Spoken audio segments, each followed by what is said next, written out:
Bismillahirrahmanirrahim. Assalamualaikum warahmatullahi wabarakatuh. Alhamdulillahirabbil alamin. Nahmaduhu wa nasta'inuhu wa nastaghfiruh. Wa na'udzu billahi min shururi anfusina wa min sayyiati a'malina. May yahdihillahu fala mudhillalah wa may yudlilhu fala hadiyalah. Asyhadu an la ilaha illallah wahdahu la syarikalah wa asyhadu anna Muhammadan abduhu wa rasuluh la nabiyya ba'dah.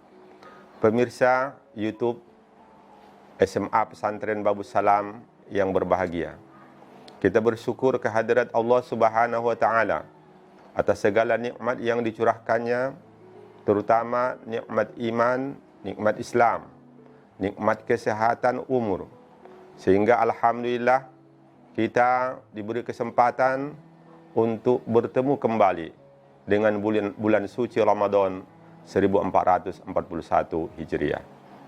Mudah-mudahan kita menjadi hamba yang bersyukur, yang dapat memanfaatkan kesempatan yang Allah berikan kepada kita dengan terus mendalami, mempelajari ajaran-ajaran agama Islam dan mengamalkannya dalam kehidupan kita sehari-hari. Salawat dan salam untuk Rasulullah Nabi besar Muhammad sallallahu alaihi wasallam, keluarga dan para sahabat beliau. Allahumma salli wa sallim wa barik ala sayyidina Muhammad wa ala alihi wa sahbihi ajma'in. Judul kultum kita kali ini adalah definisi syarat dan rukun puasa. Di dalam Al-Quran pada surat Al-Baqarah ayat 183, Allah Subhanahu wa Ta'ala berfirman, A'udzu billahi minasyaitonir rajim. Bismillahirrahmanirrahim. Ya ayyuhalladzina amanu kutiba 'alaikumus syiyam kama kutiba 'alal ladzina min qablikum la'allakum tattaqun. Artinya, wahai orang-orang yang beriman, diwajibkan atas kamu berpuasa sebagaimana diwajibkan atas umat-umat yang sebelum kamu agar kamu bertakwa. Ayat ini diturunkan pada tanggal 15 Sya'ban tahun kedua Hijriah. Sehingga pada bulan berikutnya, yaitu bulan Ramadan, Rasulullah bersama sahabat dan kaum muslimin menunaikan ibadah puasa Ramadan. Puasa as-saum atau as-syam menurut bahasa adalah al-imsak, menahan diri. Menahan diri apa saja. Sedangkan menurut syarak, istilah syarak, puasa adalah menahan diri dari segala yang membatalkan puasa pada siang hari dengan niat lillahi ta'ala dan untuk mendapatkan ridha Allah Subhanahu wa Ta'ala.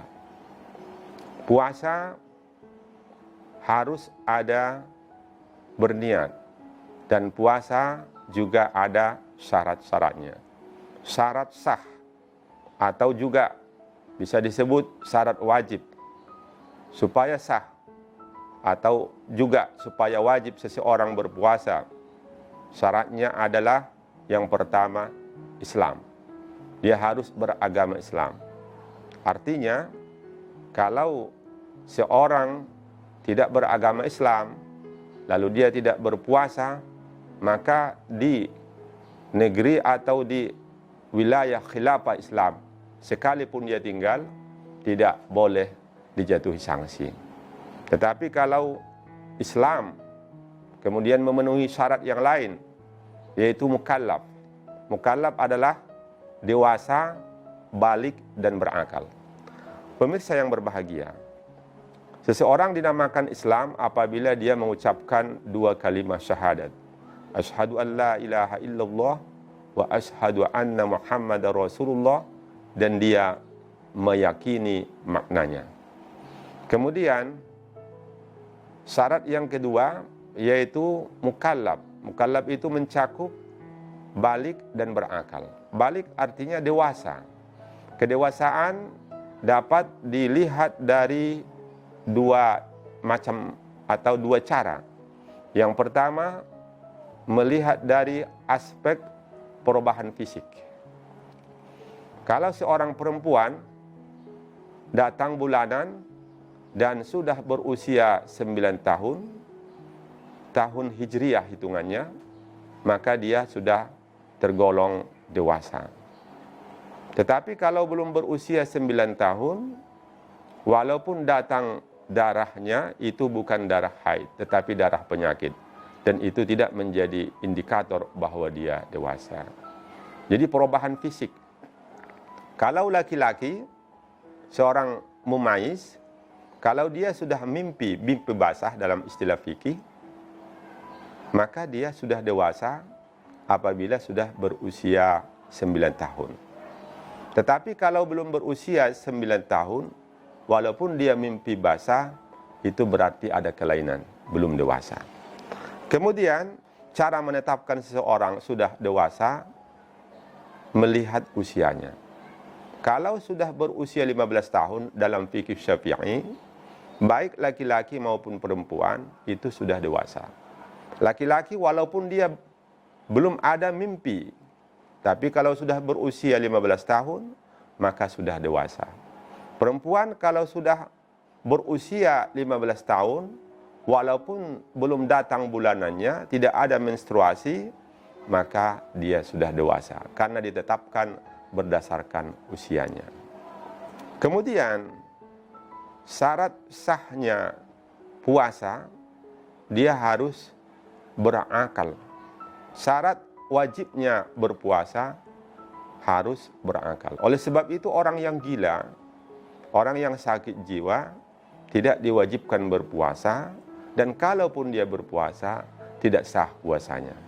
Berbeda dengan orang yang tidak sadar, yang koma. Misalnya dia koma, di dalam fikih dijelaskan kalau dia ada sadar pada siang hari walaupun sebentar, sadarnya walaupun hanya 15 menit, lahzah bahasa fikihnya, maka puasanya sah. Walaupun dia selama puasa itu dalam keadaan koma. Misalnya pada malam hari dia berniat puasa. Kemudian sebelum masuk subuh lagi dia sudah koma. Namun ada sadar lahzah sebentar, maka sudah sah puasanya.